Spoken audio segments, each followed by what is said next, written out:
वट सावित्री व्रत की कथा। मद्र देश के राजा थे अश्वपति। उनकी कोई संतान नहीं थी। उन्होंने संतान प्राप्ति के लिए मंत्रोच्चारण के साथ प्रतिदिन 1,00,000 आहुतियां दी। 18 वर्षों तक यही क्रम जारी रहा। इसके बाद सावित्री देवी ने प्रकट होकर वर दिया और सावित्री देवी की कृपा से जन्म लेने से कन्या का नाम सावित्री रखा गया। कन्या बेहद रूपवान और गुणी हुई। योग्य वर न मिलने से सावित्री के पिता दुखी थे। उन्होंने कन्या को स्वयं वर तलाशने भेजा। सावित्री तपोवन में भटकने लगी। वहाँ साल देश के राजा जुत्मसेन रहते थे, क्योंकि उनका राज्य किसी ने छीन लिया था। उनके पुत्र सत्यवान को देखकर सावित्री ने पति के रूप में उनका वरण किया। ऋषिराज नारद को जब यह बात पता चली तो वह राजा अश्वपति के पास आए और कहा कि ये राजन, सत्यवान गुणवान है, धर्मात्मा है और बलवान भी हैं, पर वह अल्पायु हैं। 1 वर्ष के बाद ही उनकी मृत्यु हो जाएगी। यह सुनकर राजा अश्वपति घोर चिंता में डूब गए। सावित्री ने उनसे कारण पूछा तो राजा ने कहा, पुत्री, तुम जिस राजकुमार को अपने वर के रूप में चुनकर लाई हो वह अल्पायु हैं। तुम्हें किसी और को अपना जीवन साथी बनाना चाहिए। इस पर सावित्री ने कहा कि पिताजी, आर्य कन्याएं अपने पति का एक बार ही वरण करती हैं और कन्यादान भी एक ही बार किया जाता है। अब तो मैं सत्यवान से ही विवाह करूंगी। राजा अश्वपति ने सावित्री का विवाह सत्यवान से कर दिया। सावित्री अपने ससुराल पहुंचते ही सास ससुर की सेवा करने लगी। नारद मुनि ने सावित्री को पहले ही सत्यवान की मृत्यु के दिन के बारे में बता दिया था। वह दिन जैसे जैसे निकट आने लगा, सावित्री अधीर होने लगी।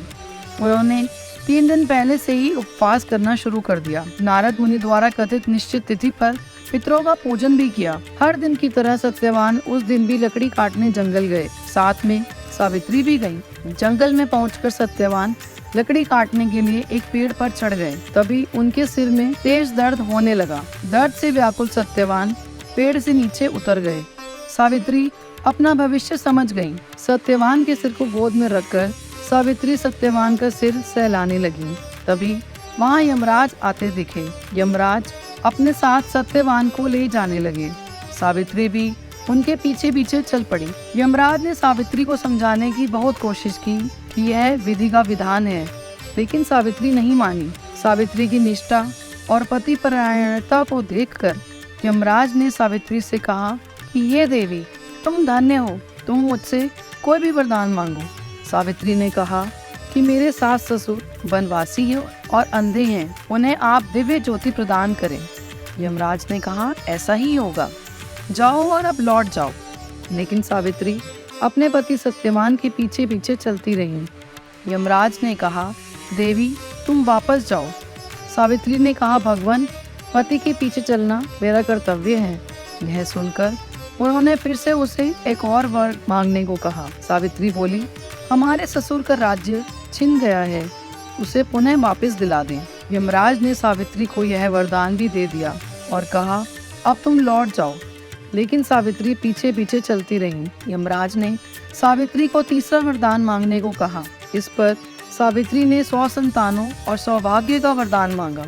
यमराज ने यह वरदान भी सावित्री को दे दिया। सावित्री ने यमराज से कहा कि प्रभु, मैं एक पतिव्रता पत्नी हूँ और आपने मुझे पुत्रवधू होने का आशीर्वाद दिया है। यह सुनकर यमराज को सत्यवान के प्राण छोड़ने पड़े। यमराज अंतर्ध्यान हो गए और सावित्री उसी वट वृक्ष के पास आई जहाँ उनके पति का शरीर पड़ा था। सत्यवान जीवंत हो गए और दोनों खुशी खुशी अपने राज्य की ओर चल पड़े। दोनों जब घर पहुँचे तो देखा कि माता पिता को तो दिव्य ज्योति प्राप्त हो गई है। इस प्रकार सावित्री और सत्यवान चिरकाल तक राज्य सुख भोगते रहे। जो स्त्रियां पतिव्रता सावित्री के अनुरूप ही अपने सास ससुर का उचित पूजन करने के बाद अन्य विधियों को प्रारंभ करती हैं, उनका कल्याण होता है। मृत पड़े सत्यवान को पुनः जीवित किया था, तभी से इस व्रत का नाम वट सावित्री माना जाता है।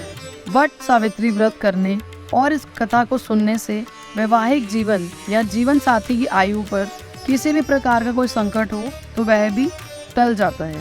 इस दिन वट वृक्ष की पूर्ण श्रद्धा के साथ पूजा की जाती है।